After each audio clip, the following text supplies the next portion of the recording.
Cumprimento os irmãos com a graça e a paz do nosso Senhor Jesus Cristo, amém? Abram suas Bíblias no Salmo 26 e deixe elas abertas aí.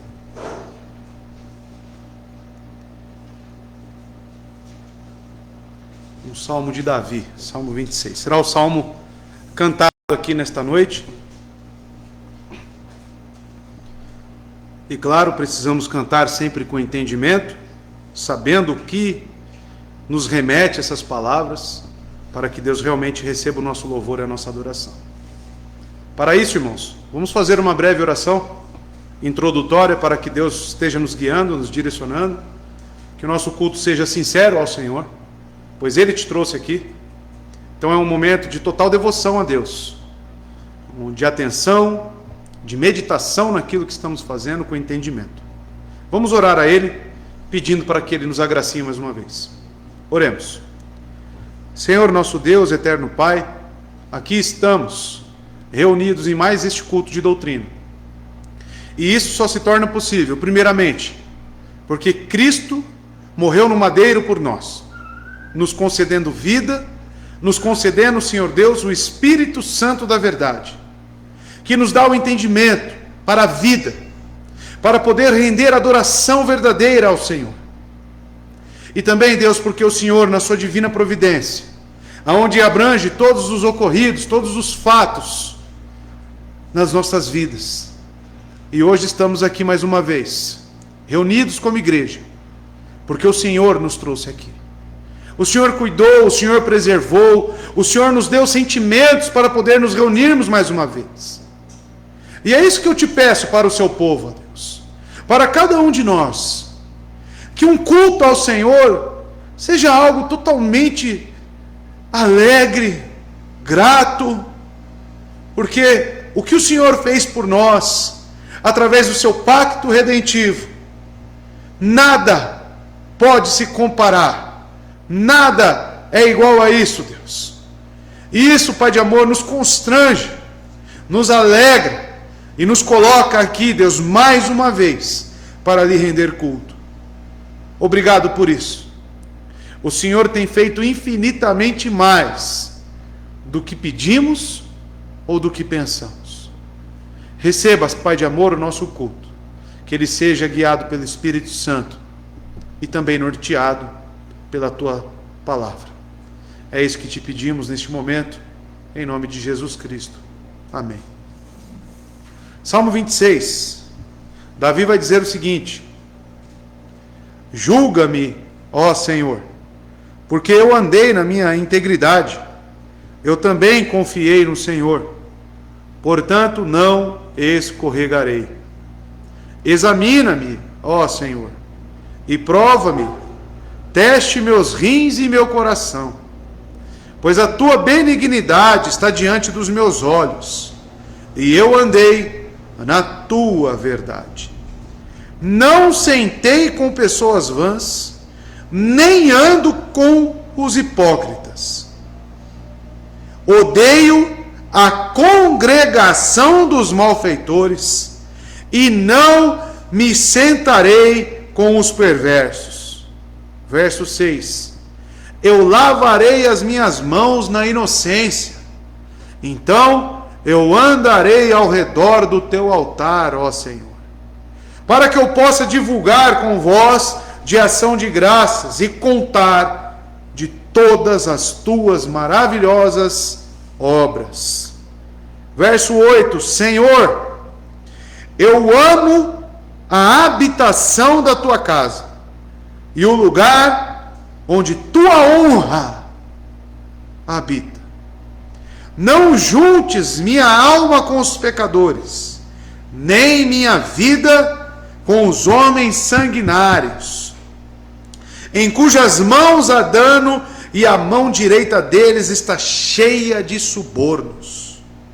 Mas quanto a mim, andarei na minha integridade, redime-me e sê misericordioso comigo. Meus pés permanecem em um mesmo lugar, nas congregações eu bendirei ao Senhor. Amados, diante das dificuldades do servo Davi, do rei Davi, servo de Deus, rei em Judá, ele clama ao Senhor. E diante do Salmo 26, a qual foi lido e agora será explicado para que haja entendimento do que cantamos, ele faz uma profissão de fé. Ele declara o que ele crê e ele declara o que essa fé gera nele. A grande pergunta é: essa fé que Davi tinha é diferente da nossa? Não. Então, pela mesma fé, pelo mesmo Espírito, pelo mesmo dom gracioso, nós podemos cantar e declarar essas palavras. Ele diz: julga-me, ó Senhor, porque eu andei na minha integridade e eu também confiei no Senhor, portanto eu não escorregarei. Veja que um justo, ele não tem medo do julgamento, porque a palavra justo já traz implicações de que a justiça de Cristo, comprada naquela cruz, foi imputada aos eleitos de Deus. Por isso que Davi não tem problema algum em falar: Deus, julga-me, porque certamente ele confiava em Cristo e sabia que a justiça dele estava no Senhor. Assim também falamos: Deus, julga-me, ó Senhor. Eu andei na minha integridade. Se nós somos justos, se nós temos algo de bom em nós, isso não provém da nossa carne, e sim do Espírito de Deus, que veio mediante esse sacrifício. Eu também confiei no Senhor, portanto eu não escorregarei. E é isso que declaramos ao Senhor, que esta confiança nele fará com que nós sejamos preservados e não escorregaremos. Examina-me, ó Senhor, e prova-me, testes meus rins e o meu coração. Davi está pedindo para Deus examinar e provar o mais fundo do seu ser. Porque quando somos salvos e justificados, irmãos, a alteração, a mudança que ocorre é no nosso âmago, é dentro de nós. E claro que isso flui para o que fazemos, pensamos ou falamos. Ele diz: pois a tua benignidade, no verso 3, pois a tua benignidade está diante dos meus olhos, e eu andei na tua verdade. Que benignidade é esta que está diante dos olhos de Davi? Tudo aquilo que Deus o fornece faz com que ele ande na verdade de Deus. A pergunta é: você consegue ver a benignidade de Deus diante dos seus olhos? A misericórdia de Deus que se renova todos os dias? O cuidado de Deus para cada um dos seus filhos?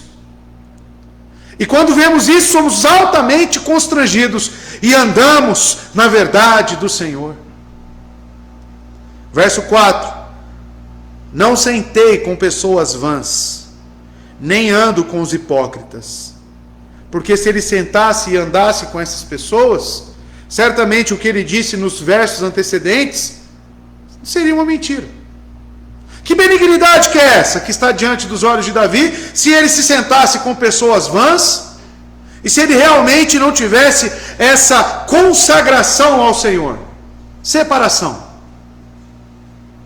Aqui, irmãos, cantamos com base na santidade. Então veja que a santidade de Davi era com base naquilo que ele via do Senhor. A benignidade de Deus estava diante dos olhos dele. E por isso ele fala que andava na tua verdade.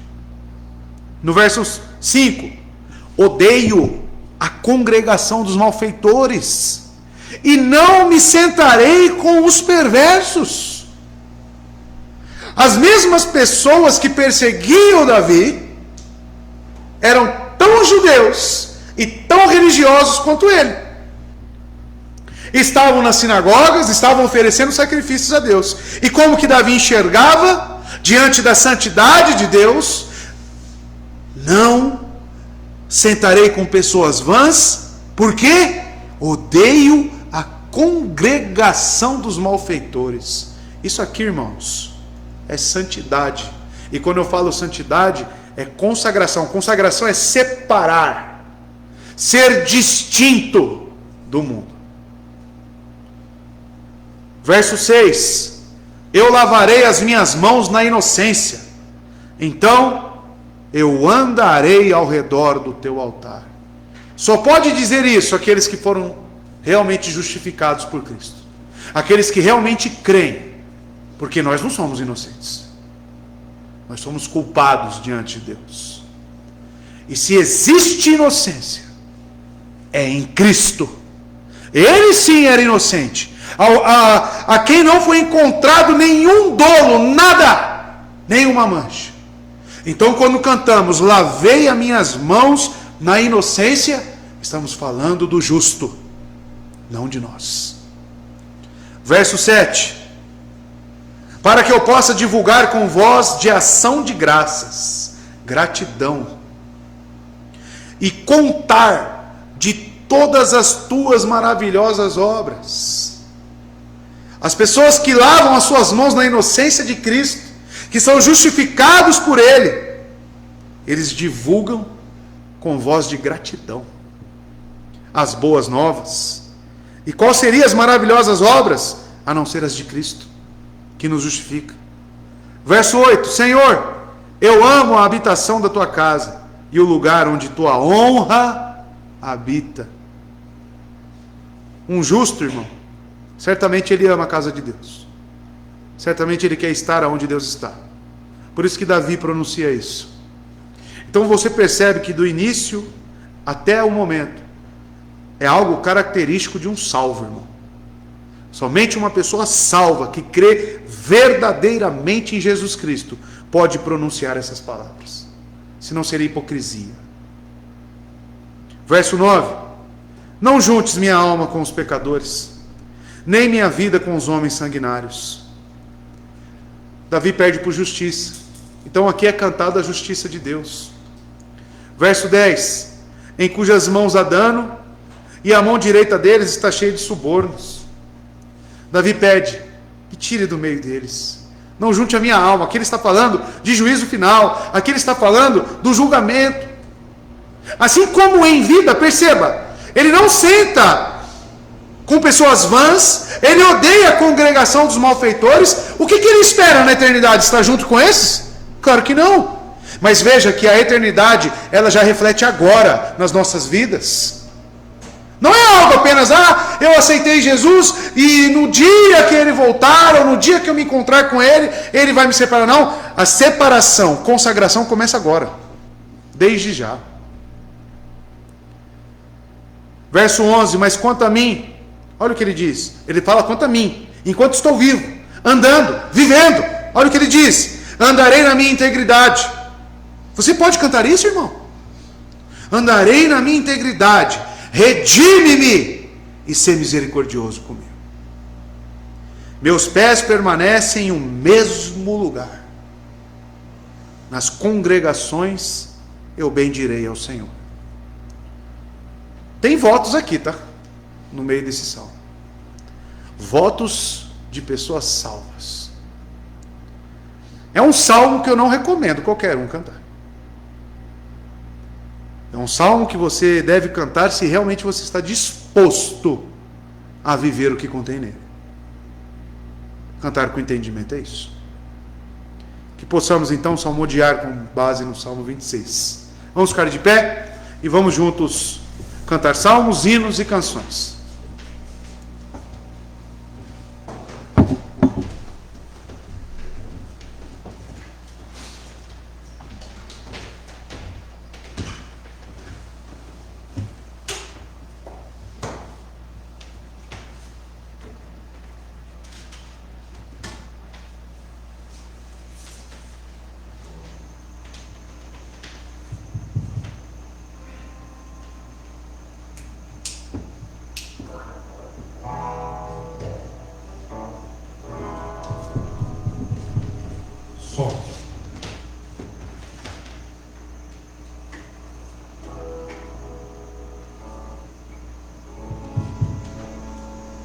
Que a congregação me ajude a cantar este salmo.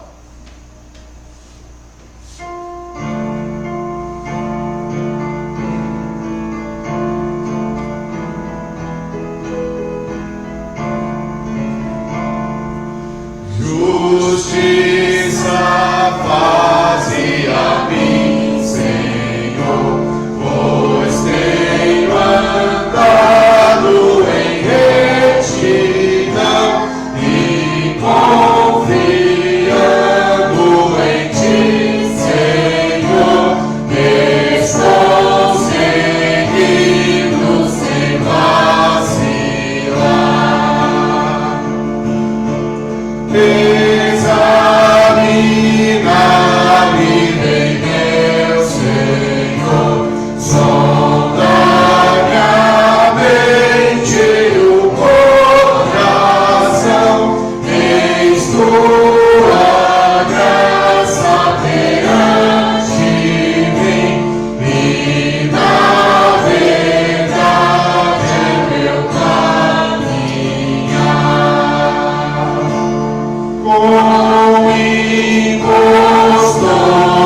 Deus.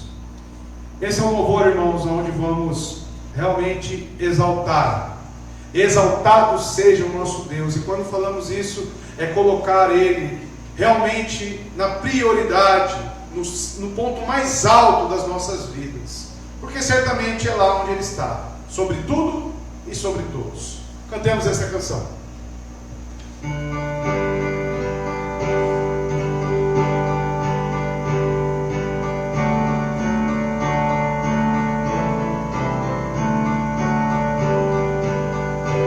Vamos nós louvar a Deus, vamos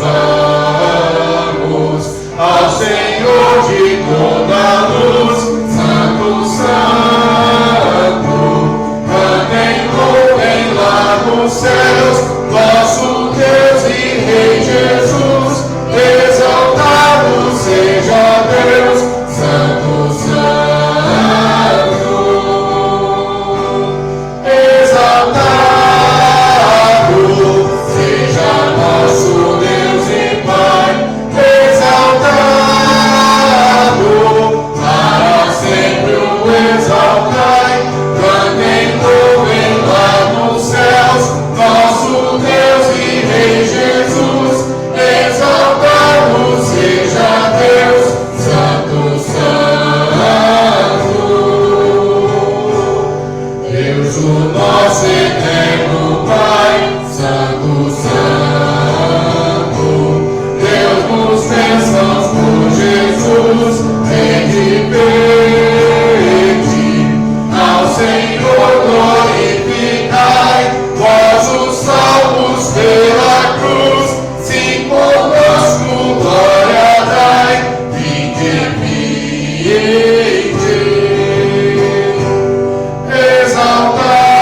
exaltado seja nosso Deus e Pai, exaltado, para sempre o exaltai, cantem, louvem lá nos céus, vosso Deus e Rei Jesus, exaltado seja Deus, Santo, Santo,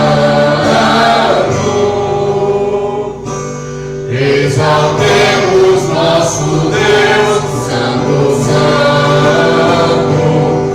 exaltemos com fervor,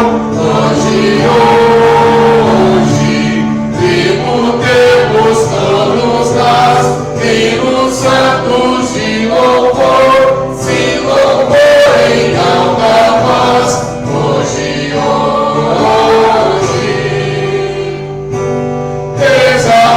exaltado seja nosso Deus e Pai, exaltado,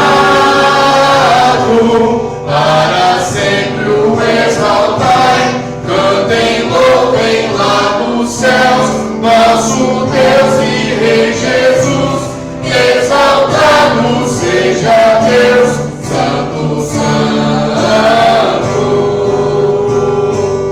ao Senhor de todo amor, Deus de glória, Deus de luz e Deus de paz, cantem glória, hoje nós também louvor, vimos dar-te quem te apraz, pois nos deste Salvador, muitas bênçãos,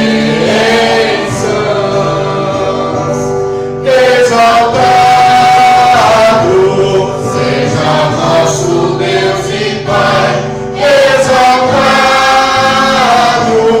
para sempre o exaltai, cantem, louvem lá nos céus, nosso Deus e Rei Jesus, exaltado seja Deus, Santo, Santo,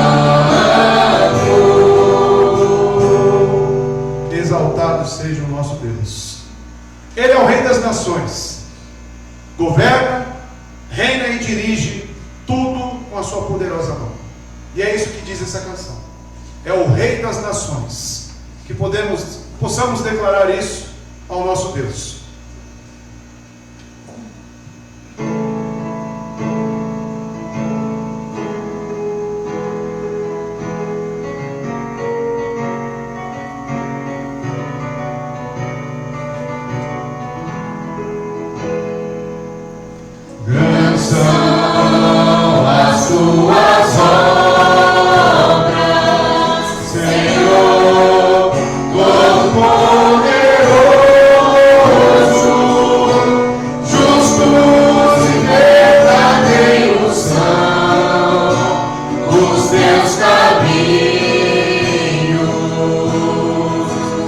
oração.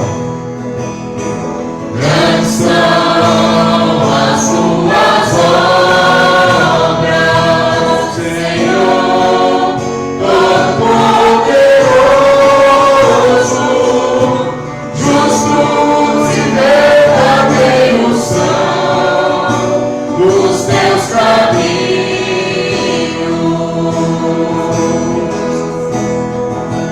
Ó Rei das nações, quem não deverá, quem não glorificará teu nome?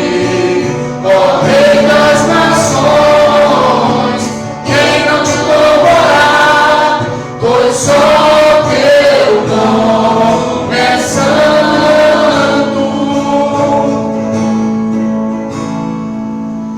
Todas as nações irão e adorarão diante de ti, pois os teus atos de justiça se fizeram manifestos. Todas as nações. Todas as nações irão e adorarão diante de ti, pois os teus atos de justiça se fizeram manifestos. Ó Rei! Ó Rei das nações, quem não temerá, quem não glorificará teu nome? Ó Rei das nações, quem não te louvará, pois só teu nome é santo. Nações, quem não temerá, quem não glorificará teu nome? Ó Rei das nações, quem não te louvará, pois só teu nome é santo. E somente Ele é santo. Podemos se sentar, irmãos.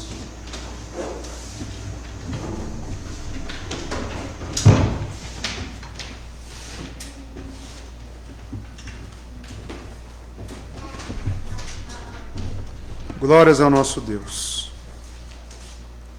2 Coríntios, capítulo 9. Agora é o momento de dízimos e ofertas.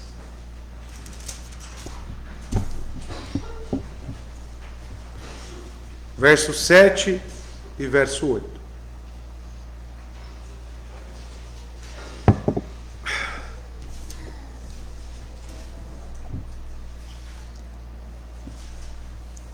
O apóstolo Paulo vai falar sobre o caráter da oferta voluntária. Você percebe que no Novo Testamento não se utiliza mais a palavra dízimo, justamente por causa da teologia bíblica, que também é um dos motivos desse culto de doutrina hoje. Continuaremos a expor a teologia bíblica pactual. E observamos que o apóstolo Paulo agora trata sobre o aspecto da oferta voluntária. Eu costumo dizer, irmãos, antes de ler o texto, apenas para que você depois já tenha algo para poder entender o texto, tudo aquilo que foi prescrito no Antigo Testamento, ele tinha tanto um caráter cerimonial, físico, externo, mas principalmente em tudo que Deus prescreveu, tinha um caráter espiritual. Dízimo não é diferente. Deus ele exigia o dízimo no Antigo Testamento para o povo de Israel, mas aquilo também tinha no fundo um caráter espiritual, de gratidão. Porém, sabemos que o povo de Israel, a preservação física, ela foi até Cristo, e ali foi encerrada. Logo, não tem mais a necessidade de você ofertar, dizimar, para que um povo, uma tribo em específico, a de Levi, que eram sacerdotes, que não tinham terras, que sejam preservados. Isso não é mais necessário, porque o sumo sacerdote, aquele que ofereceu um sacrifício de uma vez por todas, se chama Cristo Jesus. E o que fica então? A gratidão diante de tudo que Ele faz por nós. E é nisso que o apóstolo Paulo orienta, com base nesse sentido espiritual, que ele vai dizer o seguinte, no verso 7 e 8 do capítulo 9, da sua segunda carta aos Coríntios. Cada homem, diz ele, dê conforme propôs no seu coração. Voluntariedade. Não com má vontade ou por necessidade. Porque Deus ama um alegre doador. Olha aí. Aparecendo aqui, irmãos, o caráter espiritual. Verso 8. E Deus é capaz de fazer toda a graça abundar em vós, para que vós, tendo sempre toda a suficiência em todas as coisas, abundeis em todo bom trabalho. Aqueles que são gratos, irmãos, eles usufruem disso. Eles são beneficiados por Deus. Um justo nunca mendigará o pão, por quê? Porque ele é grato ao Senhor. Ele está contente em Deus. Logo ele oferta ao Senhor constantemente. Ajuda o seu próximo. Por quê? Porque ele olha para a cruz. O Espírito Santo habita nele. Lhe constrange, lhe convence, lhe mostra espiritualmente o que realmente ele deve fazer. Se você veio preparado e você tem essas condições voluntárias, você poderá então estar ofertando ao Senhor. A Laura vai me ajudar aqui. Ela passará no seu local. Se você veio preparado para ofertar, poderá então estar fazendo. Você que nos assiste, caso queira ofertar também, aqui estão os dados bancários.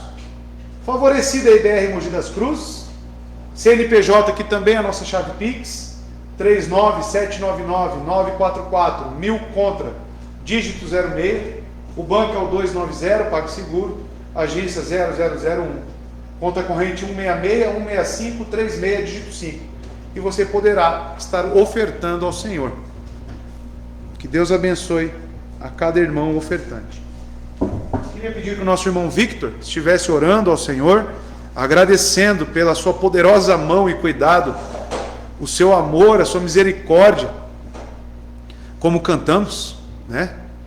O Rei das Nações, o Rei de tudo, que tem nos ajudado, que tem nos preservado, e principalmente essa casa, essa igreja. Agradecer a Deus por tudo que Ele tem feito por nós, em nossas famílias também. Aqueles que ainda não têm a gratidão, irmão, ore para que Deus dê isso. Abra os corações, quebre eles e realmente os convença o quão belo, o quão benéfico para nós é ofertar com gratidão. Aqueles que não têm emprego, você possa orar também, para que Deus esteja abrindo uma porta. Amém? Vamos orar. Senhor Deus, Pai eterno, muito obrigado por esse momento que está juntos com o Senhor. Muito obrigado, Senhor. Obrigado por todos os textos que o Senhor tem nos dado, a cada um de nós, toda a proteção, cuidado que o Senhor tem demonstrado realmente a cada um de nós. Amém, Senhor. Obrigado pela sua misericórdia, sua paciência conosco. E obrigado por Senhor ter cuidado da sua igreja, Senhor. Verdade, Deus. Pelas pessoas que têm contribuído de maneira grata para a sua igreja, Senhor Deus. Obrigado. Obrigado, Senhor. Deus, obrigado, Senhor Deus, porque o Senhor tem sustentado a sua obra. Que o Senhor possa estar quebrantando os corações, Senhor Deus, de quem ainda não participa desse momento, Senhor Deus. E também dando condições de quem não tem condições, Senhor Deus, de participar desse momento, dando emprego, dando sustento, Senhor Deus, que é necessário, que as pessoas possam ter essa gratidão no coração, Senhor Deus, de ofertar na sua casa, na sua igreja, Senhor Deus. Que o Senhor possa estar cuidando de cada um, gerando esse sentimento de gratidão no coração de cada um, Senhor Deus. Faça isso, Senhor, por favor. E trazendo sustento para cada um de nós, Senhor Deus, principalmente para quem ainda não está com Deus, Senhor Deus. Verdade, Que o Senhor possa Deus. estar ajudando, Senhor. Por uma porta de Então, trabalho. sustentando a sua casa e abençoando cada um de nós, assim como o Senhor já tem feito. Em nome de Jesus. Agradeço em nome de Jesus, Senhor Santo. Amém. Glórias ao Senhor. E Ele tem cuidado de nós. Uma pessoa que recebe toda a misericórdia de Deus e é ingrata, isso eu diria que é uma blasfêmia tamanha. Porém, Deus é poderoso para trazer o entendimento correto. Abra aí no livro de Hebreus, lá mais para frente, capítulo 1. A partir de hoje, iremos entrar nessa jornada de Hebreus. Um livro que particularmente, uma carta, que eu gosto muito. e explica o que vivemos hoje em Cristo Jesus.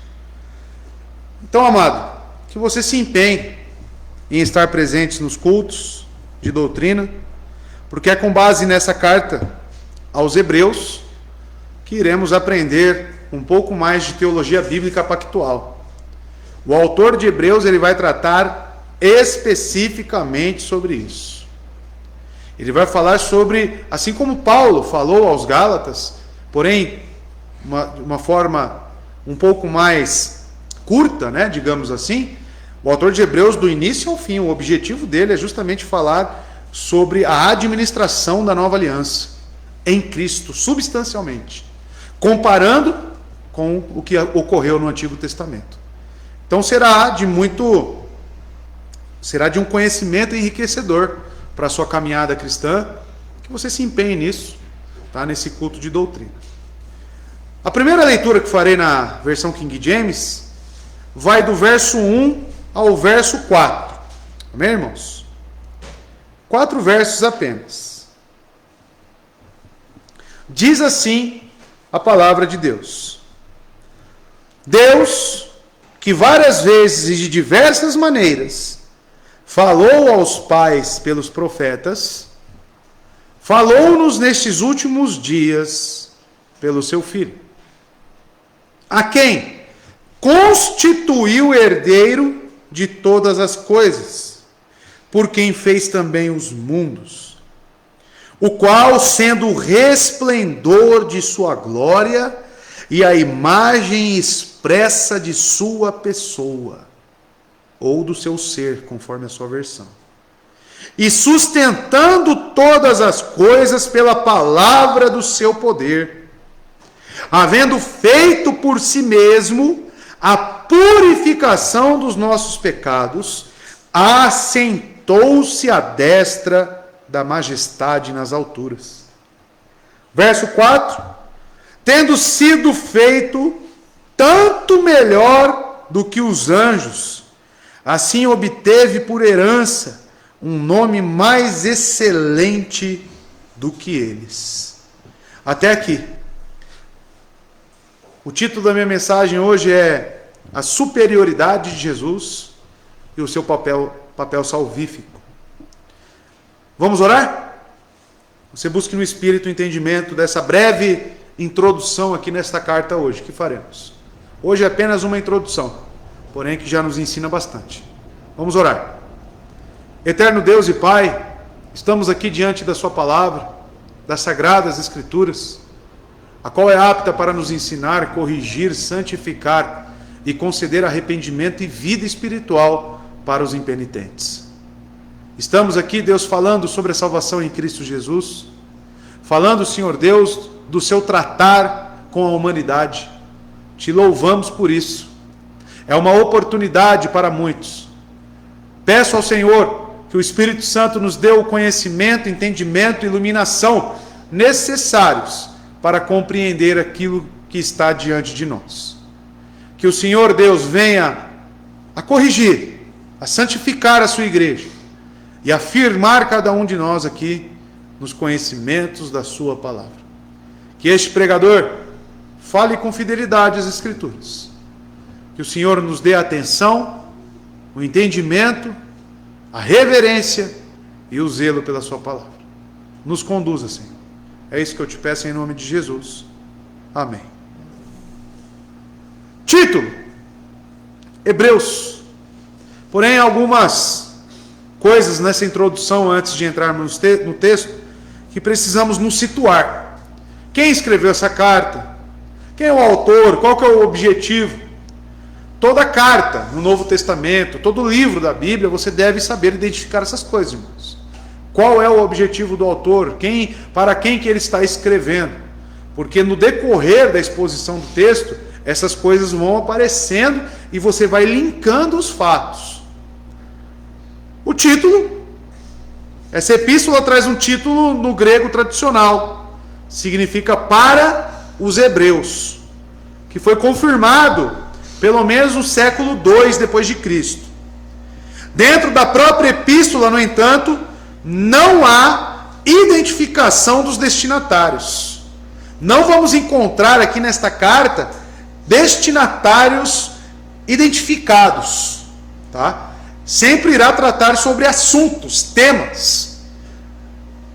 Uma vez que essa epístola está repleta de referências à história e à religião hebraica. O título Hebreus, ele dá-se muito ao fato do autor tratar da religião judaica. Ele vai falar sobre sacrifícios, ele vai falar sobre os costumes dos judeus. Automaticamente, os hebreus. E não aborda nenhuma prática gentílica ou pagã. O título tradicional foi mantido devido ao que ele aborda. Então, amados, é isso que encontraremos. O autor fazendo referências à história com base na religião judaica ou hebraica. O autor de Hebreus, que talvez você já esteja se perguntando aí, pensando, o pastor agora vai falar quem é o autor. Longe de mim. Alguns dizem que é Paulo, Barnabé, Silas, Apolo, Lucas, Filipe, Priscila ou Áquila, e até mesmo Clemente de Roma. Mas foram sugeridos por diferentes eruditos como prováveis autores. O estilo e várias características literárias encontradas nesta carta descartam qualquer uma dessas possibilidades. O autor se inclui como aqueles que receberam a mensagem. Uma coisa que nós podemos cravar com base no próprio conteúdo, nas evidências internas do texto, é que não foi um apóstolo que escreveu isso. Mas não significa, é claro, que não foi validada por um. Veja, por exemplo, o capítulo 2, verso 3. Olha o que diz o autor aos Hebreus. Como esperamos nós, veja que ele se inclui, se negligenciarmos tão grande salvação, a qual a princípio começou a ser proclamada pelo Senhor, e foi-nos confirmada por aqueles que o ouviram. Quem é esses aqueles? Os apóstolos. Então aqui ele deixa claro que recebeu, foi confirmado por aqueles que ouviram de Cristo, os apóstolos. Então ele não se inclui no meio dos apóstolos. E isso fica claro para nós, que o autor não é conhecido. E essa epístola, irmãos, aos Hebreus, é um estudo comparativo, vocês vão perceber isso. Ele vai comparar as provisões imperfeitas e incompletas da antiga aliança, por isso que eu peguei essa carta para tratar de teologia bíblica pactual, porque o autor vai fazer isso. Ele vai tratar de comparações das administrações da antiga aliança com as administrações da nova aliança, dadas através de Moisés na antiga, e as provisões infinitamente melhores na nova aliança, oferecidas por um sumo sacerdote que é perfeito, o único Filho de Deus e o Messias, Jesus Cristo, marcando um período superior ao antigo. O objetivo inicial do autor, e isso é importante para nós, ele não deseja inicialmente provar Jesus que realmente ele seja o Cristo. Essa não é a intenção dele, provar a divindade de Jesus, ou como Redentor que lhe foi prometido. Uma vez que esse já estava escrevendo àqueles que já faziam uma confissão, já criam em Cristo. A preocupação do escritor é provar qual é o ofício de Cristo. Desse fato parece evidente que sua vinda pôs-se um fim a certas cerimônias ritualísticas. Então veja, ele escreve a crentes, a pessoas que creram já no Senhor Jesus. Então ele não tem a preocupação de provar quem Jesus é. Ele se preocupa em quê? Qual que é o objetivo? Em falar dos ofícios de Jesus Cristo, que vocês aprenderam no EBD. Profeta, qual mais? Rei, sacerdote, mediador. E isso significa o quê? A administração na nova aliança. Então ele vai focar nisso. E vai falar que as coisas passadas, as administrações passadas, são inferiores às que são administradas hoje. E é necessário para todos nós traçarmos esta distinção. Como teria sido uma tarefa supérflua para o apóstolo provar aos que já estavam convencidos de que aquele que havia aparecido era o Cristo. Assim fazia-se necessário que ele provasse o que Cristo era, porquanto não haviam ainda entendido claramente o fim, os efeitos e as vantagens de sua vinda, senão que, sendo dominados por um falso conceito acerca da lei, apegaram-se às sombras em vez de tomarem posse da substância. Então, amados, você vai encontrar algumas pessoas chamando o autor de Hebreus de apóstolo, tá? Eu não vou caminhar por esse caminho. Eu vou falar ao autor aos Hebreus. Mas você vai perceber isso, que o problema para esses cristãos aqui é que eles estavam na antiga aliança ritualística, se apegando a essas coisas e não sabendo identificar, interpretar o que era substância em Cristo. Ou seja, estavam já num período após a plenitude dos tempos, vivendo a nova administração, porém agarrados na antiga administração. Muito parecido com aquilo que os judaizantes faziam. Então perceba que estar apegado à lei, aos rituais, e não à substância, é um erro de teologia bíblica.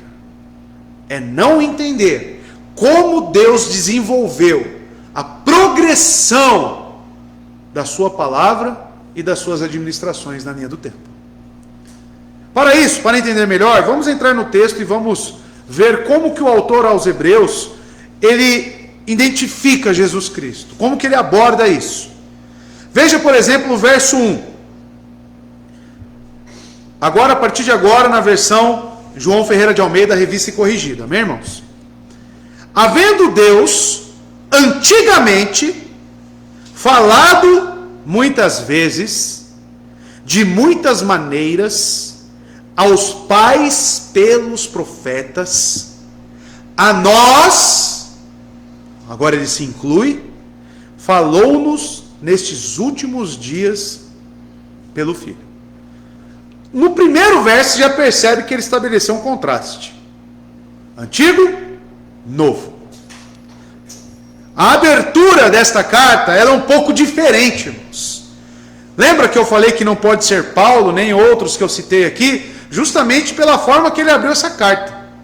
Se você comparar a carta aos Hebreus com as outras epístolas, você vai perceber que essa aqui é muito diferente. Ele já entra no tema, ele já entra no que ele quer falar, ele não se apresenta, ele não fala dos destinatários, ele já começa falando sobre o que ele precisa tratar com essa igreja. Então veja, irmãos, a abertura e encerramento da carta. O escritor de Hebreus dispensa cumprimentos e saudações, que são típicos das cartas de Paulo, de Tiago, de Pedro, de João, de Judas. Os apóstolos, eles se identificavam. Ou eles faziam saudações, cumprimentos, em tons sonoros, em uma composição tanto musical. O autor começa a sua epístola com uma sentença introdutória, que é elegante quanto ao estilo e à linguagem. Então, aqui tem um estilo literário totalmente diferente dos outros. Talvez você esteja curioso para saber, né? Quem é esse autor? Olha, já estão há 2000 anos aí tentando descobrir, né? Então, vai ser difícil você descobrir também. Tá? Cuidado para não afirmar algo que não tenha, né, realmente um embasamento para isso. O texto diz: havendo Deus, antigamente falado, muitas vezes e de muitas maneiras. O que o autor aqui está querendo dizer? Deus falou aos antepassados deles, nas eras que precederam o nascimento de Jesus Cristo. Isso é fato. Então um ponto é, ele vai falar antes de Cristo vir, na plenitude dos tempos, e no momento em que eles vivem. O autor tem por intenção determinar isso, deixar isso muito bem claro para nós.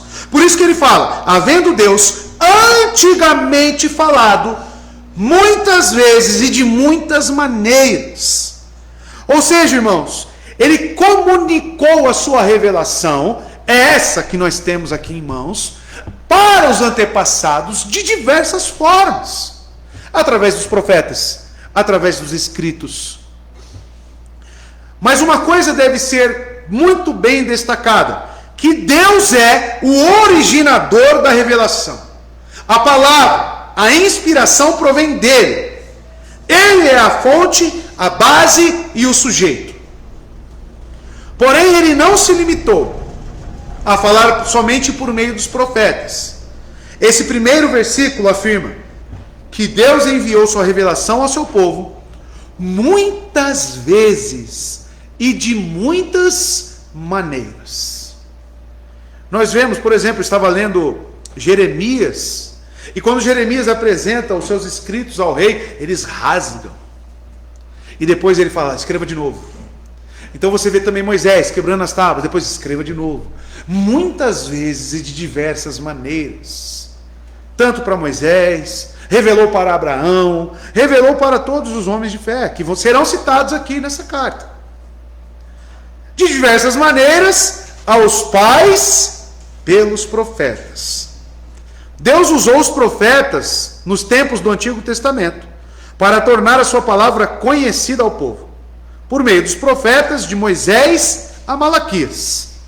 A revelação de Deus foi registrada por escrito, como história, salmo, que está no campo literário da poesia, provérbios, livros de sabedoria e profecias.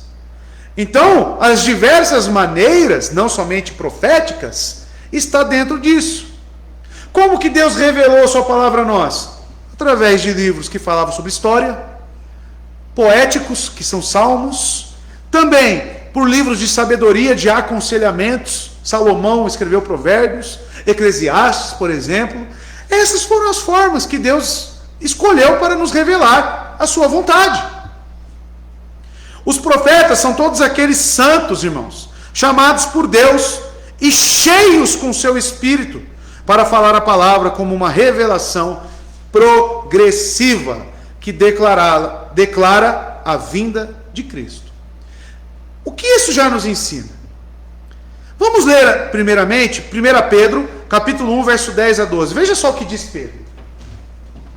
Foi a respeito dessa salvação que os profetas, veja só, que falaram da graça destinada a vocês. Que graça seria essa?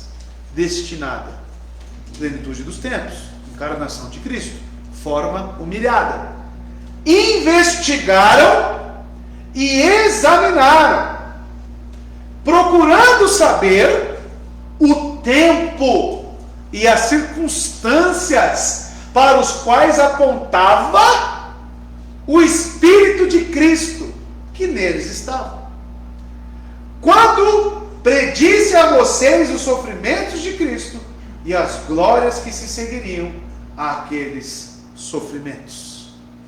Então, quando os profetas falavam sobre Cristo, eles falavam de um tempo posterior. Ele falava de um tempo a qual eles não viviam. Como diz Pedro, examinavam, estudavam para tentar entender qual seria o tempo, a circunstância em que ele viria.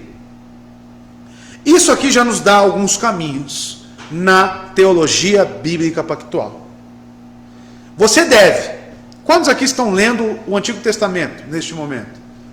Tem 4, 5 pessoas no Antigo Testamento.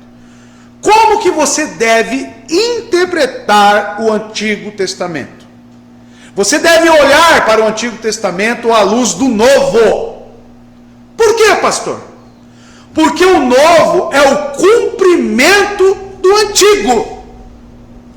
Então, se você está diante de textos confusos, que você não entende, aonde que você vai buscar ajuda?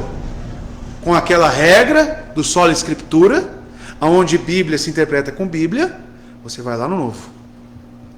Você tem que desvendar os mistérios do Antigo à luz do novo. Por quê? Porque o que está no antigo já foi cumprido em Cristo. O erro dos pedobatistas é fazer o contrário, sabiam disso? Eles interpretam o novo à luz do antigo. Isso é um erro. Como que eu vou usar as coisas que se passaram para interpretar aquilo que já está em substância? Por exemplo, para que você entenda melhor, existe uma grande guerra em escatologia, correto? Uma linha diz isso, outra linha fala, tem arrebatamento secreto. Outro fala, não sei. Não, o milênio é literal. Outro fala, não é. Enfim, diversas vertentes. Agora pense comigo. Quando tudo se cumprir, como que nós temos que desvendar aquilo que prometia, que falava sobre? Você concorda comigo que estando lá, quando tudo se passar, quando tudo ocorrer, você vai saber qual que foi a mensagem correta? Analisando as promessas sobre Cristo é a mesma coisa. A progressão da história, os acontecimentos, quando cumpridos, ele revela claramente o que foi prometido, o que estava velado. O Antigo Testamento é Cristo velado. No Novo Testamento, ele já está plenamente revelado. E é sobre isso que o autor aos Hebreus está falando. Ele diz, havendo Deus antigamente falado muitas vezes, de muitas maneiras, aos pais pelos profetas, e olha como ele complementa, a nós falou-nos desses últimos dias pelo Filho. Falou pelo Filho. Ou seja, o escritor está enfatizando que a plenitude da revelação é única, final e completa. Em quem? Em Cristo. Ele não está sugerindo que a revelação gradual dada pelos profetas era inferior. Não é isso que ele está falando. O que a revelação fornecida pelo Filho é sem variação, de maneira alguma. A revelação, amados, multilateral de Deus, que veio repetidamente aos antepassados, nas épocas anteriores ao nascimento de Cristo, era também inspirada por Deus. Por que eu digo isso? Porque talvez você pense, se o autor aos Hebreus está falando que agora fala-nos pelo Filho, então eu vou descartar tudo que estava aos profetas e no Antigo Testamento. Não, irmãos. Tudo que está no Antigo Testamento foi tão inspirado quanto ao que está no Novo Testamento. Não é porque ele foi progressivo e se cumpriu em Cristo que significa que eu vou descartar tudo aquilo. Negativo, porque o Antigo Testamento vai me dar conteúdo, vai me esclarecer ainda mais coisas no cumprimento. Ele vai me ajudar a entender esses assuntos. E existem muitas pessoas, muitas igrejas, muitos pastores que pegam a Bíblia, racham ela no meio e falam, joga fora o antigo e fica só com o novo. É com esse tipo de teologia bíblica que estamos aqui falando para você não fazer. O novo esclarece o antigo. Porém, ambos são complementares. Ambos são inspirados pelo Espírito Santo. Tá bom? É isso que você precisa entender. Mas veja que interessante o que ele enfatiza. Uma coisa podemos cravar com o dito aqui do autor aos Hebreus, que a plenitude da revelação está em quem? Em Cristo. E quando eu falo de plenitude, plenitude dos tempos, tem como vir uma outra plenitude? Ser pleno do Espírito Santo, a plenitude do Espírito Santo, significa o quê? O ápice, correto? O ápice da humanidade foi a vinda de Cristo, encarnação. Não tem período superior a esse. Quando ele fala, irmãos, sobre essa revelação no Filho, na plenitude dos tempos, automaticamente também é a plenitude da revelação. Por quê? Existe algum outro profeta que pode surgir após Cristo para entregar uma nova revelação? Não, irmãos. É isso que ele está falando. A nós falou-nos nestes últimos dias pelo Filho. Ou seja, isso aqui nos induz a entender que se encerrou as mediações proféticas para revelações novas, livros a mais para serem inseridos aqui na nossa Bíblia. Tudo se encerrou no Filho. Por quê? Porque tudo que falou antigamente falava sobre o Filho. Quando ele veio, pronto, não tem mais necessidade de falar mais nada. Correto, irmãos? Se ele é o único caminho, se ele é o único mediador entre Deus e os homens, para que eu preciso de outras revelações? Se ele já cumpriu e os apóstolos tiveram esse trabalho de relatar tudo sobre a vida de Cristo. E vemos aqui, através do que o autor diz no primeiro verso apenas, que a revelação foi uma revelação progressiva, tá? Que de modo constante apontava para a vinda do Messias, é o que vimos em Pedro. E quando Jesus finalmente veio, ele trouxe a mesma palavra de Deus, porque ele próprio é a palavra de Deus. Portanto, Jesus trouxe a palavra em toda a sua plenitude, em toda a sua riqueza, em toda a sua multiplicidade. Tudo que precisamos entender, tudo que precisamos conhecer de Deus está em Cristo. Por isso que não precisamos de novas revelações, irmãos. Diferentemente do que acreditam, né, os papas, a Igreja Católica Romana, e não só eles, tá? Não só eles, como adventistas do sétimo dia, os mormons, que, além da Bíblia, eles falam que tem os escritos dos seus ícones, né? Os adventistas é o Ellen White. Escreveu um livrão, irmãos, falando sobre a volta de Cristo, dando data. Ou seja, eles falam, você precisa ler a Bíblia e precisa ler esses livros também. Tá? Pesquisem, irmãos. Pesquisem para vocês verem. O que é isso? É totalmente contrário ao que estamos vendo aqui agora. Então Cristo não foi a plenitude da revelação. Não foi. Então teriam outros profetas para revelar o quê? Não sei. Não sei o que é mais necessário a ser revelado.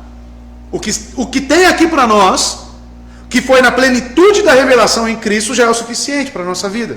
De fé, prática, de salvação.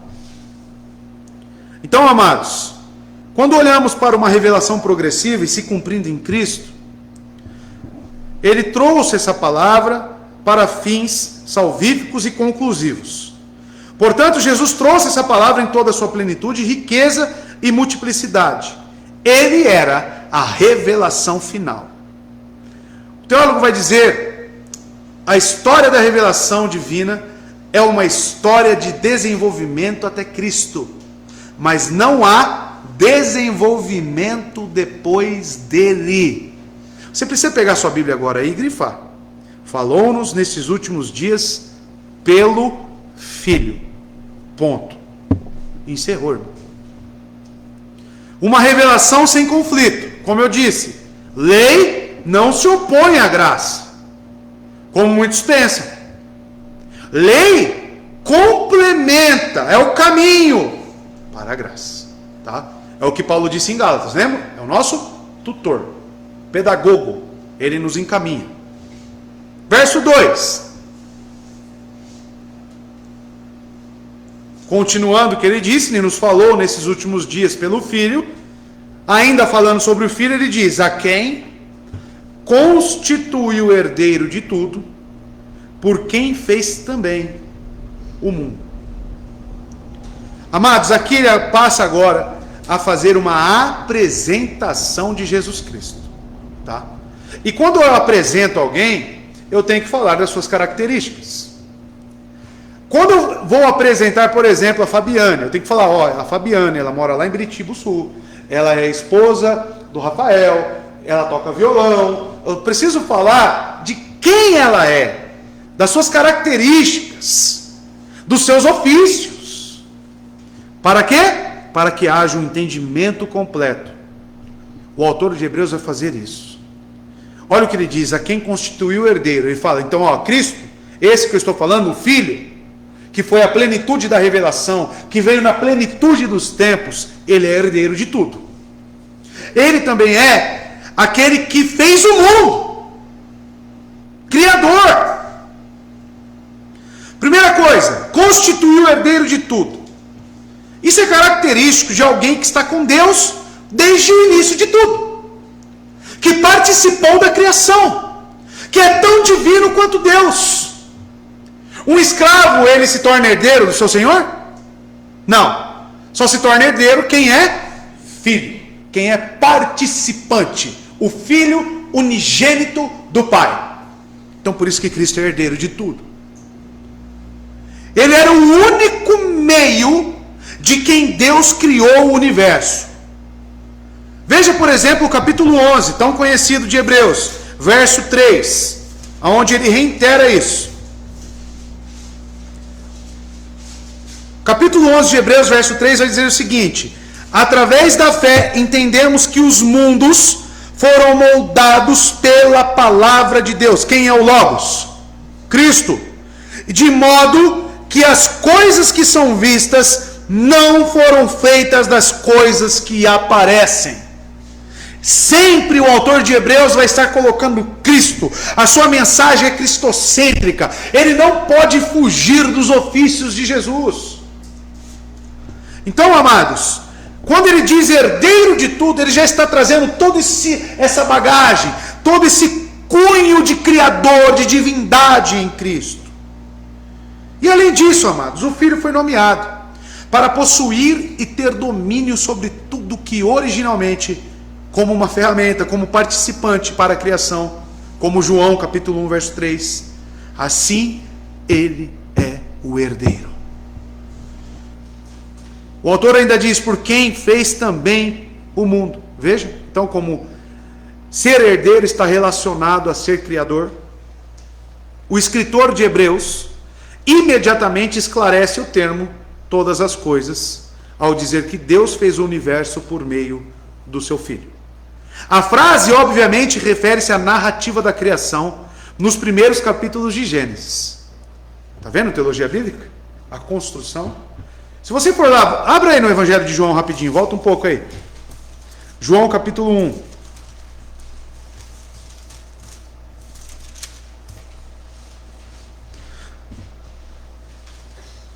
Olha o verso 1. No princípio era a palavra estava com Deus, e a palavra era Deus. Ele estava no princípio com Deus. Todas as coisas foram feitas por Ele. E sem Ele, veja, instrumento da criação. Quem foi o instrumento da criação? Cristo. E sem Ele, nada do que foi feito se fez. Aí se você for lá no primeiro livro da Bíblia, você vai encontrar o quê? Justamente isso. Teologia bíblica, irmãos. A conexão entre os livros. Paulo nos ensina a mesma coisa em Colossenses 1,16, que diz o seguinte: por meio dele todas as coisas foram criadas. Todas as coisas foram criadas por meio dele e para ele. E vocês vão entender aqui o porquê para ele. Deve-se notar, então, amados, que existe aqui uma distinção de pessoas. Se Deus é o Criador e criou por meio de Cristo, o que isso destaca? A distinção entre duas pessoas. Primeira e segunda pessoa da Trindade. Tá? Não que o Espírito também não estivesse envolvido, porque em Gênesis relata, e o Espírito pairava sobre as faces da água. O autor glorifica a Cristo. O autor exalta ao nosso Salvador Jesus. Com esse sublime enaltecimento que estamos aqui em tela, de incitar-nos. Qual que é a intenção dele? Que ele quer que nós, irmãos, voltemos os nossos olhos para Jesus Cristo e quem Ele é. Que possamos entender a divindade, a glória do nosso Senhor e Salvador Jesus. Todas as doutrinas, irmãos, devem glorificar, enaltecer o nosso Senhor Jesus Cristo. Veja, amados, a intenção do autor, antes de abordar qualquer tipo de doutrina, de falar sobre alguma coisa, como que ele começa a sua carta? Falando sobre a centralidade da sua mensagem. Jesus Cristo. E tudo que ele vier falar vai conter a pessoa e a obra, os ofícios de Jesus. Se você vai numa igreja onde se tem uma mensagem até mesmo doutrinária, e isso não convirja em Cristo, a pessoa não pregou, irmão. Não existe mensagem ali. Então é isso que o autor está fazendo. Ele está colocando os nossos olhos no verso 1 e 2 em Cristo. Vocês perceberam? Falou aos nossos pais pelos profetas, agora nos fala através do Filho. Quem é esse? O herdeiro de todas as coisas. Por que ele é herdeiro? Porque ele é criador de tudo. Enaltecendo, glorificando. A nossa mensagem do Evangelho, irmãos, deve obrigatoriamente enaltecer a Cristo. Se a sua mensagem é enfadonha, o pecado você vem, fala, você precisa se arrepender, você precisa fazer isso, e em contrapartida você não enaltece Cristo, você também não pregou. Você também não pregou. A doença do homem, o pecado, é um fato, sim. Deve ser confrontado, sim. Mas na mesma proporção, e eu digo que até mais, o remédio deve ser ainda mais glorioso. Imagine, você é diagnosticado com câncer, você vai focar na doença ou no remédio? O que vai te trazer mais alegria? O que vai te trazer mais júbilo ao falar? Não, eu sou com câncer, mas se eu cumprir esse procedimento, se eu tomar esse remédio, eu serei curado. O médico me garantiu. Então você vai dar uma ênfase maior. E quando eu digo ênfase, não é para você deixar de falar do pecado, mas é para que você enalteça ao nosso Senhor Jesus Cristo. É justamente o que o autor está fazendo, enaltecendo a Cristo. E veja no verso 3, que ele não parou.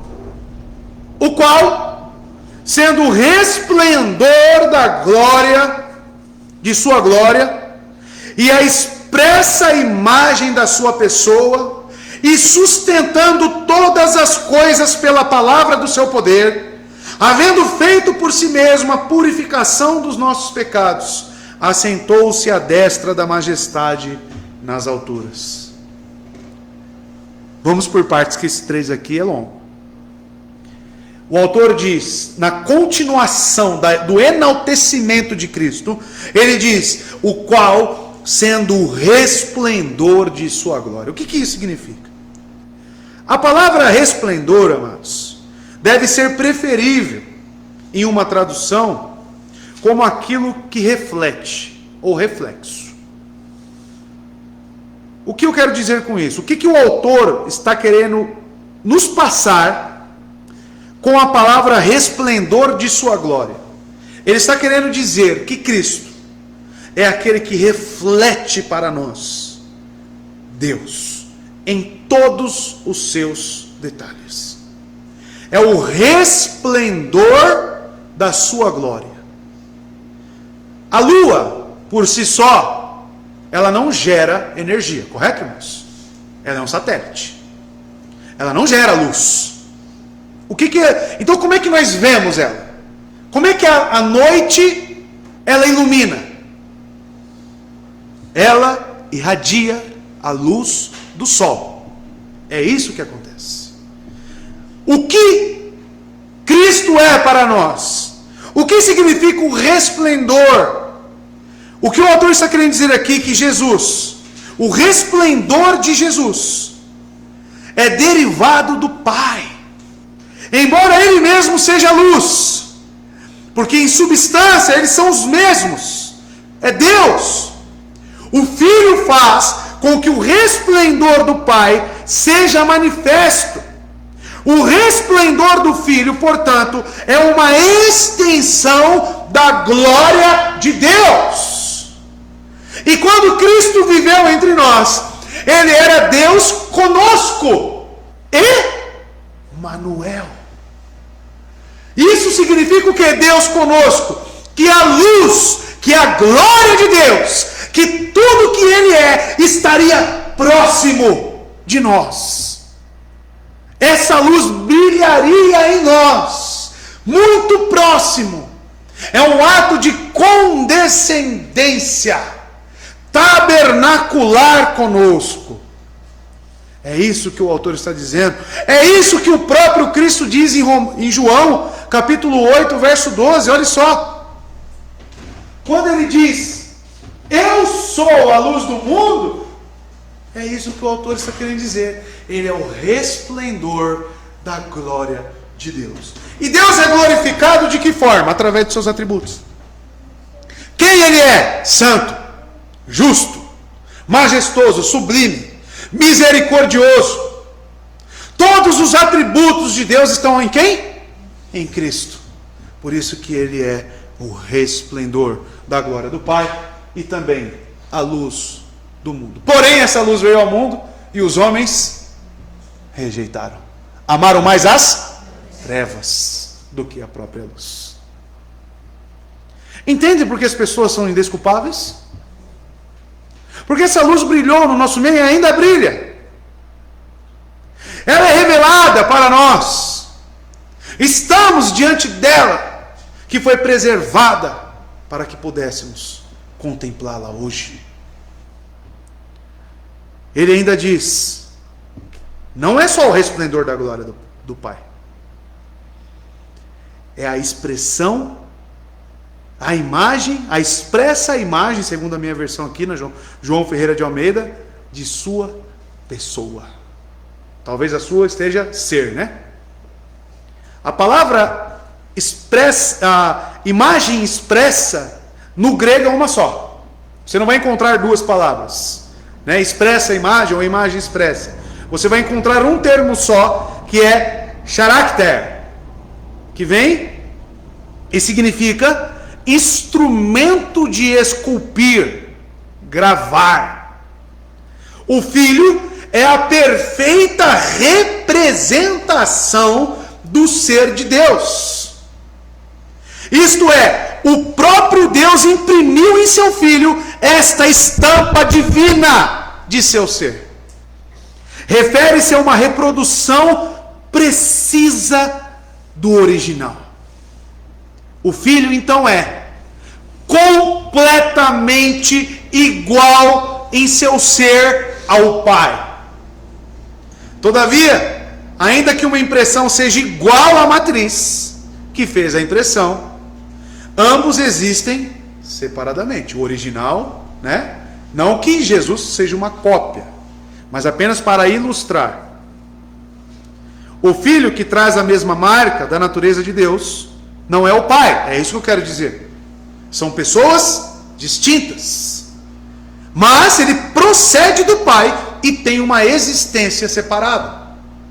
Coexistentes, porém distintos. Isso é o que estudamos na doutrina da Trindade. Além de ser o resplendor da glória de Deus e a expressão exata do seu ser, o que diz aqui, olha só o autor enaltecendo a Cristo e sustentando todas as coisas pela palavra do seu poder. O Filho não é somente o Criador do universo, como vimos no verso 2. Ele é o sustentador de todas as coisas. As duas passagens complementam-se mutuamente e revelam o poder divino do Filho. Ele fala e por sua palavra todas as coisas são sustentadas, preservadas, mantidas em pé. A palavra sustentada ou sustentando vem do grego fero, que significa levar consigo mesmo, mover pelo ato de carregar. O sustentar aqui você não deve imaginar como Jesus sustentando, né, como aquelas imagens mitológicas gregas, né? Se eu não me engano, Apolo, né, que sustenta o mundo nas costas. Não, não é esse tipo de ilustração que você deve ter. Você deve pensar que quando o autor fala sustentando todas as coisas pela palavra do seu poder, ele está querendo dizer, ele está levando a cabo, ele está encarregado de fazer com que todas as coisas aconteçam. Sustentar é isso. A palavra em si significa um gesto para frente. Contudo, não no sentido de carregar o mundo nas costas, como eu disse.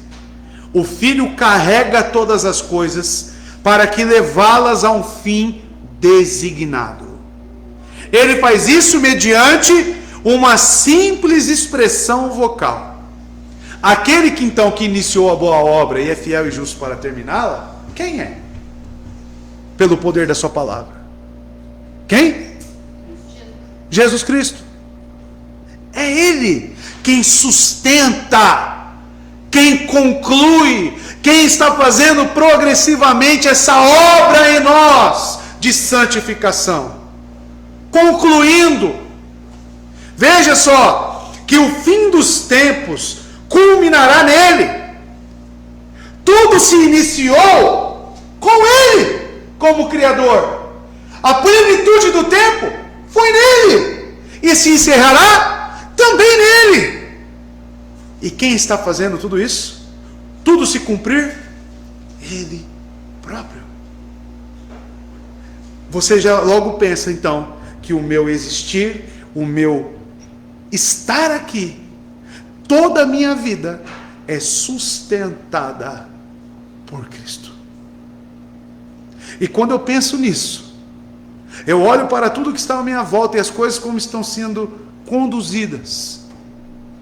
Eu devo ou não glorificá-lo? Cristo, amado, é quem tem você nas mãos. Pelo poder da sua palavra, Ele está conduzindo cada ato na sua vida. E sustentando todas as coisas. Todas as coisas são todas as coisas, irmãos. Com o poder, pelo poder da sua palavra. Ele diz, então acontece. Então veja, olha que lindo isso. Deus planejou. O nosso Deus é um Deus de decretos. Mas para que os decretos se cumpram, quem executa? Cristo. Assim como o ato de criar o mundo, o plano de criar o mundo, veio de Deus, primeira pessoa da Trindade. Mas foi executado por quem? Por Cristo. E aplicado por quem? Pelo Espírito. Nisso você vê a obra da Trindade. Você vê o quão enaltecido o nosso Senhor é. A partir de agora, irmãos, desta parte do verso, e sustentando todas as coisas pelo poder da sua palavra, você deve fazer ali, enxergar que existe, da palavra poder em diante, como se fosse uma quebra de texto. Por que eu digo isso? Porque vai existir uma ponte de ligação dentro do próprio verso, da parte A para a parte B. A primeira parte do versículo, ela enfatizou quem? A pessoa de Cristo, correto? A segunda parte, se você fizer uma leitura cuidadosa, vai enfatizar a obra de Cristo. Começando com a discussão sobre o ser do Filho, o escritor continua com a explicação sobre a atividade do Filho, o qual envolve o cuidado de todas as coisas.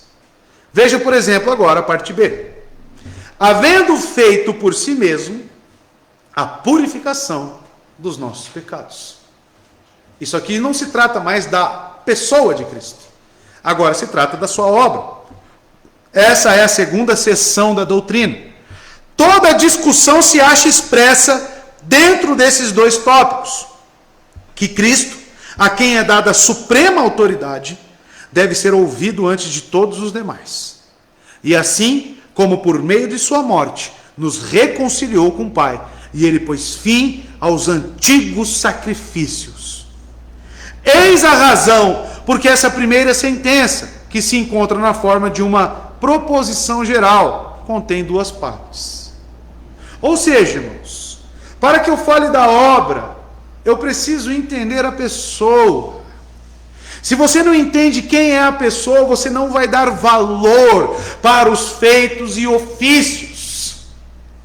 A obra tem que fluir de algo. Não existe a obra de Cristo, não existe a redenção longe da sua pessoa, e essa é herdeira, criadora, Deus, sustentador de todas as coisas. A partir disso, Eu chego à conclusão de sua obra e que ela é boa, perfeita para nós.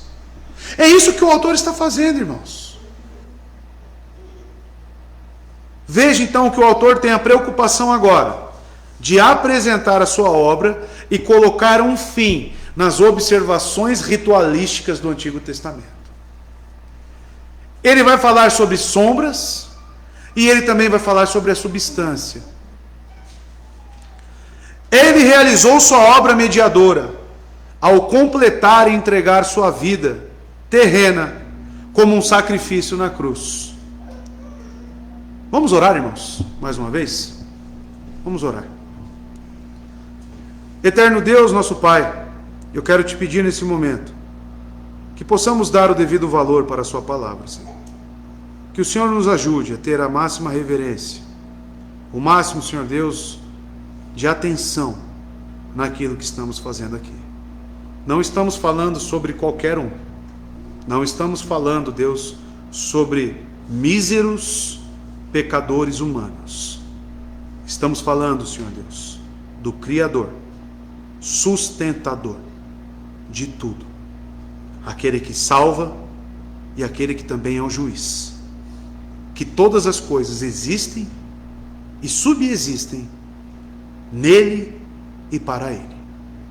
Que possamos então, Deus, entender, louvar, enaltecer, com temor e com a reverência que é necessária aqui neste momento.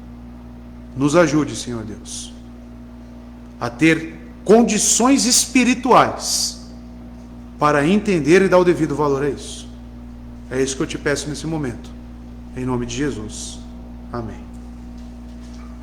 O autor aos Hebreus, continuando, irmãos, ele vai se preocupar então em falar das sombras de Cristo e da substância. A pessoa de Cristo, ela precisa ser devidamente identificada para que as doutrinas brotem dele próprio, do seu ofício. Eu só vou conseguir colocar um limite, ou seja, uma descontinuidade em todas as observâncias do Antigo Testamento, se eu entender a obra mediatória de Cristo. Que é a partir disso, dos ofícios dele, da sua mediação, é que eu vou poder usufruir, entender, ter uma boa teologia para com o Novo Testamento. Quando eu falo de sombras, vocês vão perceber que o autor aos Hebreus vai falar sobre sacerdócio.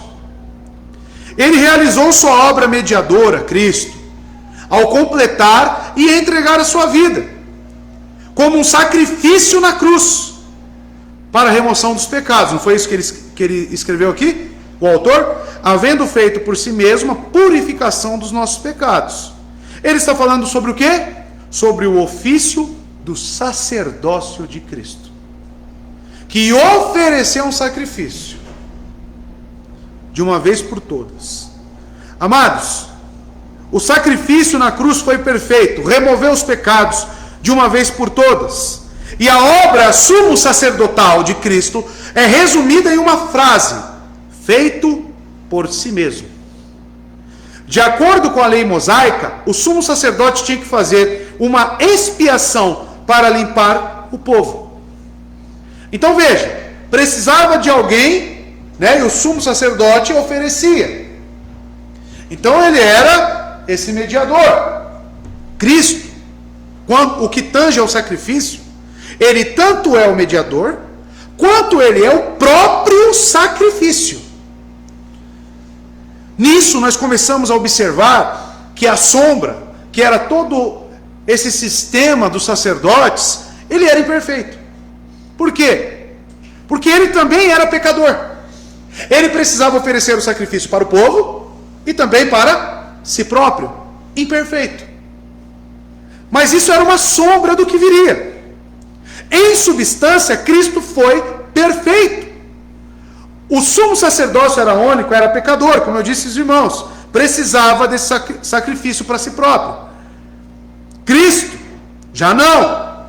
Ele, o verdadeiro sumo sacerdote, realizou a obra de purificação de modo perfeito. O sumo sacerdote, nos Antigos Testamentos, necessitava do sacrifício de animais, primeiro para limpar a si mesmos e depois para remover o pecado do povo. Cristo, simultaneamente, o sumo sacerdote, ele era, e também o sacrifício definitivo. E o texto encerra no verso 3 da seguinte forma: assentou-se à destra da majestade nas alturas. A expressão assentou-se, irmãos, a mão direita, não deve ser tomada literalmente. Por quê, irmãos? Jesus está à destra de Deus Pai. Aí você logo pensa que está à direita. Deus tem direita? Esquerda? Cima? Baixo? Tudo isso é característico de ocupação de um espaço. Ele é divino. Ele não tem natureza humana, irmãos. Então não tem senso de espaço para com Deus. Nem muito menos de tempo. Ele é divino. Por isso que não devemos enxergar essas palavras do autor, à destra da majestade nas alturas, como realmente a direita de Deus. Então como que enxergamos isso? A ideia de assentar-se à mão direita de alguém significa um privilégio dado a uma pessoa altamente honrada. Se você vai perceber nos livros nos filmes medievais, livros também, o rei se assentava no meio, à sua direita ficava quem geralmente? A rainha? Nunca viram, irmãos, um filme medieval? Nunca leram, irmãos? Geralmente era o príncipe, era o filho, era o herdeiro. E na sua esquerda, sua esposa, a rainha. Então, amados, como enxergamos simbolicamente? Quem está à direita é aquele que é concedido todo o poder, toda a majestade. É isso que o autor tem em mente. Nesse caso, significa que um filho tem agora a autoridade para governar sobre tudo e sobre todos. E está entronizado acima de todos os poderes espirituais, inclusive os celestes. É sobre isso que Paulo fala em Filipenses 2, verso 9 e verso 10. Porque ele diz o seguinte: por isso Deus o exaltou à mais alta posição e lhe deu o nome que está acima de todo nome, para que ao nome de Jesus se dobre todo o joelho, nos céus, na terra e debaixo da terra. Tudo isso que está no verso 9 e 10, simbolicamente, é a mesma coisa que dizer que está sentado à destra de Deus Pai. E verso 4 e último, diz o seguinte, o autor aos Hebreus: feito tanto mais excelente do que os anjos, quanto herdou mais excelente nome do que eles. Feito mais excelente do que os anjos. Agora, irmãos, o autor vai começar a fazer comparativos. E existe um porquê que ele faz isso. Vocês vão entender. O autor compara o filho aos anjos, aqueles seres criados que constantemente circundam, estão ali ao redor do trono de Deus. Dentre todas as criaturas, eles são os que estão mais perto de Deus, os anjos. Eles servem como mensageiros. Por exemplo, ele vai falar no capítulo 2, verso 2, olha o que ele diz: porque se a palavra dita pelos anjos foi inflexível, ou seja, existe aqui o ofício de mensageiro para um anjo, e cada transgressão e desobediência recebeu uma justa retribuição. Em muitos aspectos, irmãos, os anjos têm uma posição mais elevada que a do homem, que foi coroado com glória e honra como rei na criação de Deus. Salmo 8, verso 4 e 5 fala sobre essa diferença entre os anjos e os homens. Veja só. Pergunto: que é o homem para que com ele te importes? E o filho do homem para com que ele te preocupes? Tu fizestes um pouco menor do que os seres celestiais, e o coroastes de glória e de honra. Ou seja, hoje, pegar você e comparar com um anjo, no termo criação, você é feito um pouco abaixo do que um anjo. O autor, então, ele tem por preocupação comparar Jesus Cristo, que foi homem, com um anjo. E como que fica essa história? A natureza humana de Cristo segue esses padrões? Sim? Não? Talvez? Ele diz, irmãos, feito tanto mais excelente do que os anjos. Quando eu olho para a pessoa de Cristo, eu não olho só para a humanidade, eu olho também para a sua divindade. Ou seja, ele, a pessoa de Cristo, é superior aos anjos. Isso é claro. Mesmo que os anjos sejam, em certo sentido, seres mais elevados que o homem, de modo algum eles são superiores ao Filho. Porque ele herdou um nome que é superior aos deles. Até aqui o Filho não foi apresentado pelo nome. Veja, o autor não utilizou o nome Jesus ou o Cristo.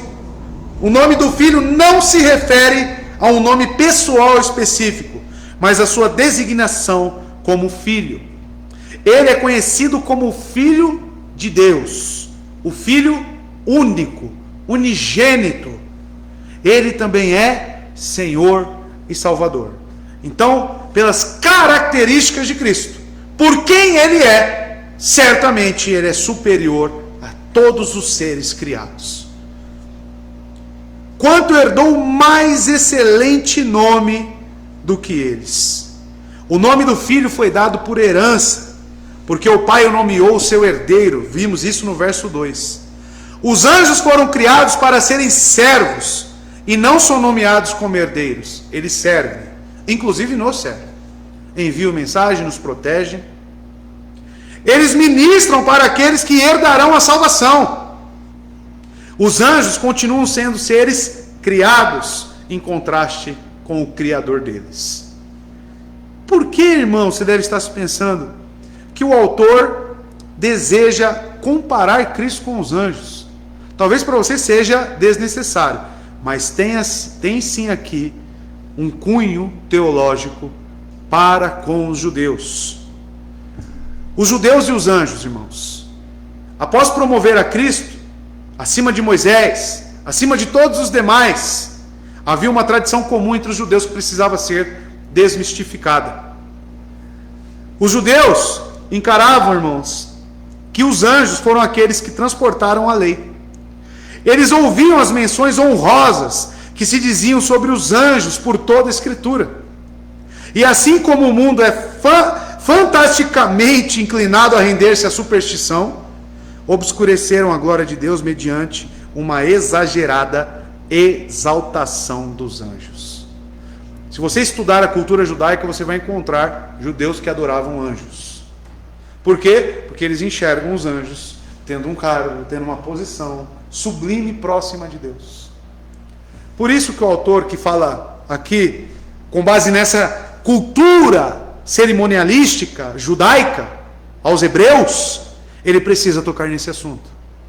Ele precisa colocar Cristo no local onde ele precisa estar, para que depois disso ele discorra com toda a doutrina.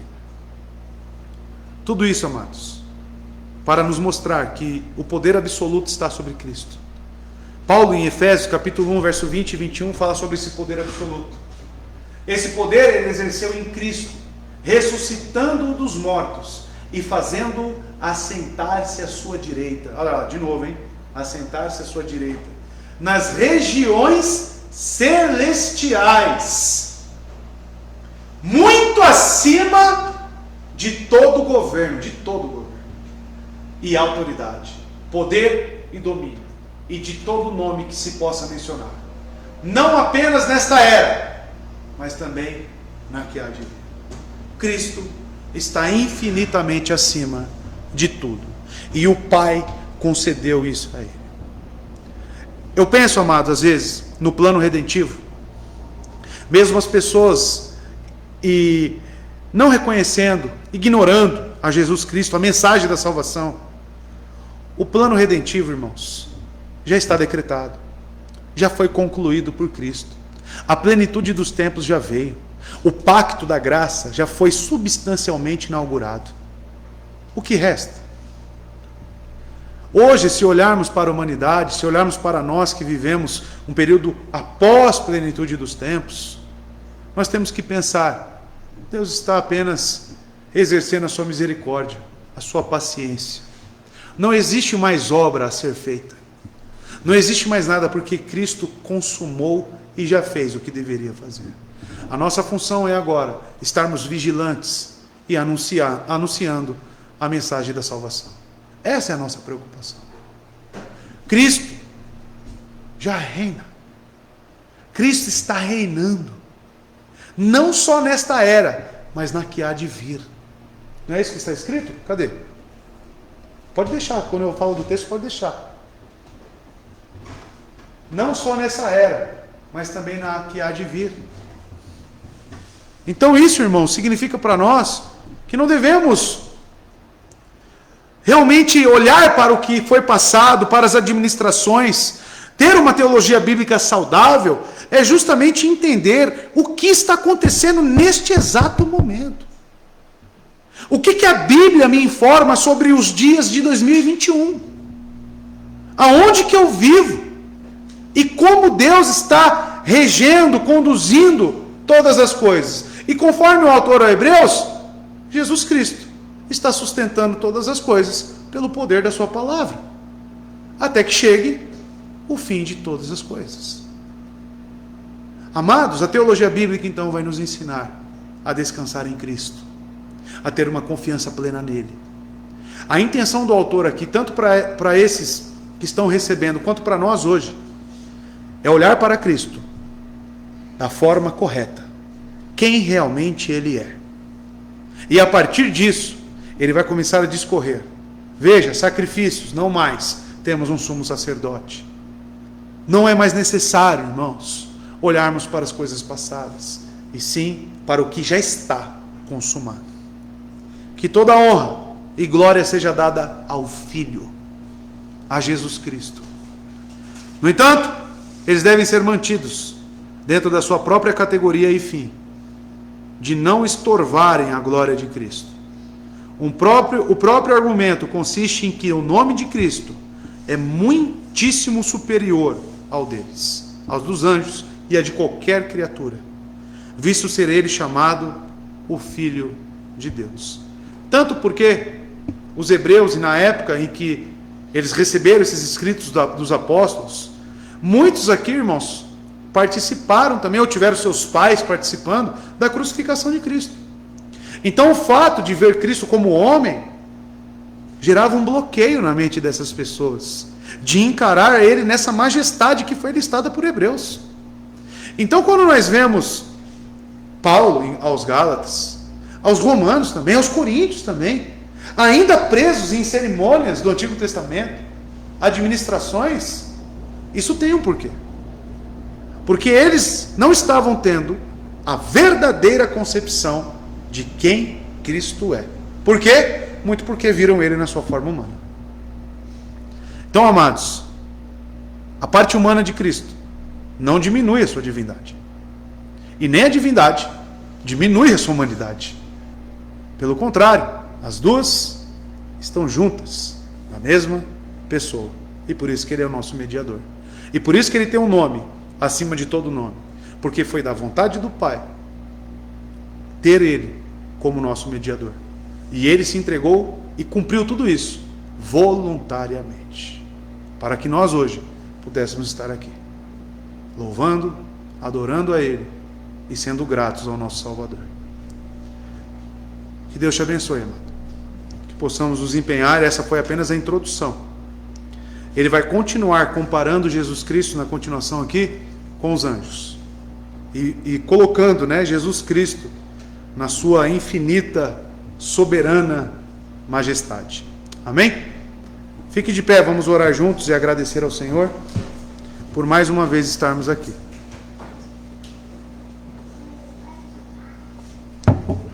Oremos. Eterno Deus e Pai, eu quero te agradecer pela sua palavra, agradecer, Deus, por estarmos aqui reunidos mais uma vez. Entender, Deus, a pessoa de Cristo e os seus ofícios, aos quais foram aqui brevemente abordados conforme a carta aos Hebreus. Obrigado pela sua palavra que nos ilumina, nos corrige, nos conduz em uma verdadeira adoração. Que possamos ter olhos espirituais e entender, Deus, quem realmente Cristo é para nós. e que isso seja palavras de vida. Muito obrigado por tudo, Senhor. Continue a nos conduzir, a nos ensinar. Obrigado por esta igreja, obrigado por este local, por esses irmãos. Continue a trabalhar em nós, Deus. Assim eu oro, agradecido mais uma vez, em nome santo de Jesus. E que a graça e a paz do nosso Senhor e Salvador Jesus Cristo, que o amor de Deus e a comunhão e a consolação do Espírito Santo esteja com toda a igreja. Assim oramos em nome de Jesus, Pai. Amém. Deus abençoe, irmãos. Dê um abraço ao seu irmão e vamos